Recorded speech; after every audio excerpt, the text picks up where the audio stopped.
Pro Max. This is the biggest and most expensive iPhone in the lineup this year, and in fact it's actually the largest iPhone Apple has ever released. There are quite a few other things that separate this device from the rest, so let's go ahead and just get right into it, and I'll go over everything you need to know about this new phone. First things first, in regards to the unboxing experience, there's not really anything that's different with this device compared to the other iPhone 12s we've already unboxed, but I'll go ahead and just quickly show off what all comes inside the package. Sliding off the lid, the first thing we see is the iPhone itself, of course, and right away you can really tell just how large of a device this thing is. Obviously, I got mine in this nice gold color, but it also comes in silver, graphite, and the new Pacific blue color this year as well. We'll set it to the side for just a second, and going a little deeper inside the box, you'll find not much else at all. Just a mini-sized collection of paperwork and a single Apple sticker, as well as a Lightning to USB-C cable. And as you guys probably know already, Apple has stopped shipping the power brick and headphones now to help reduce waste. So everything from the box size to what all comes inside now is super minimal. With all that stuff out of the way, here is the iPhone 12 Pro Max once again. And like I said a second ago, you really feel just how big this phone is. This is a 6.7-inch device. Last year's iPhone 11 Pro Max came in at 6.5 inches. So not only are we getting a little bit more screen real estate in general, like I said at the start, this is also just the largest iPhone Apple has ever released. And if you're curious, here is how this 6.7-inch Pro Max stacks up against the regular iPhone 12 Pro, which comes in at 6.1 inches. Now, this smaller iPhone 12 Pro is also actually bigger than last year's iPhone 11 Pro as well. So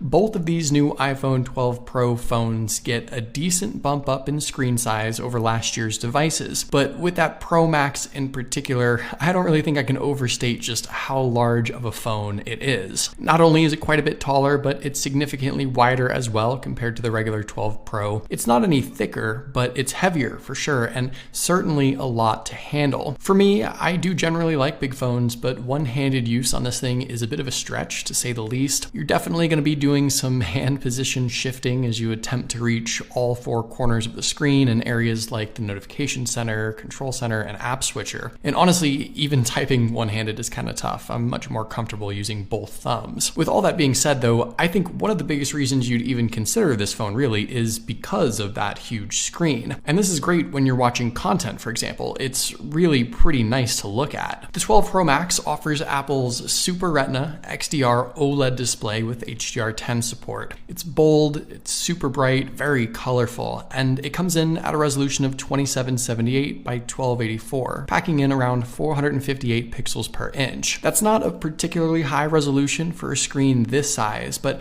I still think it looks plenty sharp, and anything you want to watch is going to look great. Now, I do want to point out that aside from the size, the display technology on this phone, the Super Retina XDR panel, that's actually going to be the same on all of the other iPhone 12s, from the mini to the regular 12 to the smaller 12 Pro. So with this phone, you don't get anything better, just much, much bigger. And by the way, all these new iPhone 12s this year have what Apple is calling their ceramic shield coating across the front glass, and this is supposed to make everything a bit stronger in the event of a drop. In theory, it should be a little tougher than last year. The rest of the phone, of course, is very familiar. It's still an iPhone after all, and you can see a lot of the design cues on this iPhone 12 are what we saw last year. The front still has that large notch across the top for the speaker, front camera, and all the Face ID sensors, so no change there. And the body and frame are a combination of all glass and stainless steel. The back is once again a frosted finish, similar to what we had last year, and it looks super nice and certainly feels premium. The camera module also has a polished glass accent, and pretty much everything else you see is the polished stainless steel. Now, honestly, I do think this gold color looks really nice, but just keep in mind that almost immediately it will get covered in fingerprints. The stainless steel gets smudged up pretty easily, but if you can look past that, this is absolutely the high-end, premium looking smartphone that you would expect coming from Apple. Taking a look around, everything else is where you'd expect. On the left side, you'll find the silent switch, volume buttons, and the SIM card tray towards the bottom. On the right is the power button, and below that, there's also a new sort of slit or little little detail here. This is just a 5G antenna, and this is for iPhones here in the US. It's kind of hard to tell on camera also, but it's not like gray or black in color. It is the same sort of gold color as the other antennas around the phone, and it isn't quite as obvious in person as it looks here. Down below, there's the lightning port, speaker, and microphone grills. This phone does have a stereo speaker setup, of course, with the other speaker inside the earpiece up top. And around back, the 12 Pro Max rocks a triple lens camera setup paired with that new LiDAR scanner. Just one last thing to note about the housing. Of course, this 12 Pro Max also has that hidden magnetic circular ring underneath the back glass. And this is going to be used with all those MagSafe accessories that Apple now sells for these phones, like the cases and the wallet add-on and the MagSafe charger. Inside, the new iPhone 12 Pro Max obviously packs Apple's latest and greatest chipset, the A14 Bionic. But just like with that OLED display, this new chipset also comes in all the new iPhone 12s, from the mini to the regular 12 to the 12 Pro. So no matter which phone you choose this year, you are getting the fastest and most up-to-date processor. And performance-wise, of course, this new device is the fastest and most powerful iPhone Apple has ever made. Now, with this 12 Pro Max, you aren't necessarily paying for better specs, but one big thing you do get over the rest of the lineup is a much bigger battery. This phone has a 3,687 milliamp battery inside, which is almost 33% larger than the regular 12 Pro. Now, obviously, that big battery still needs to power the huge display, but generally speaking, you should be getting the longest battery life on this phone under normal use compared to any other iPhone 12 this year. Really, the only other thing you are getting in going with the 12 Pro Max is a slightly better camera setup. This phone has 3 lenses around back, the standard shooter, the ultra wide, and a telephoto lens. Now, when compared to the 12 mini and regular iPhone 12, for example, those phones miss the telephoto lens. And when stacked up against the smaller 12 Pro, that phone gets almost the same 3 lens setup, but a less capable telephoto lens. So for example, this Pro Max has 5 times optical zoom versus just 4 times on the regular 12 Pro, and a little further digital zoom. Furthermore, the telephoto lens itself can potentially let in way more light, which could yield better low light shots. And with video, the 12 Pro Max should also offer even better stabilization than the rest of the lineup with its dual optical image stabilization. Of course, you also have things like Dolby Vision HDR support at 60 FPS and the rest of the great features and improvements that are on the rest of the iPhone 12s, like night mode with all the lenses, even the selfie camera, and nighttime portrait shots too. All in all,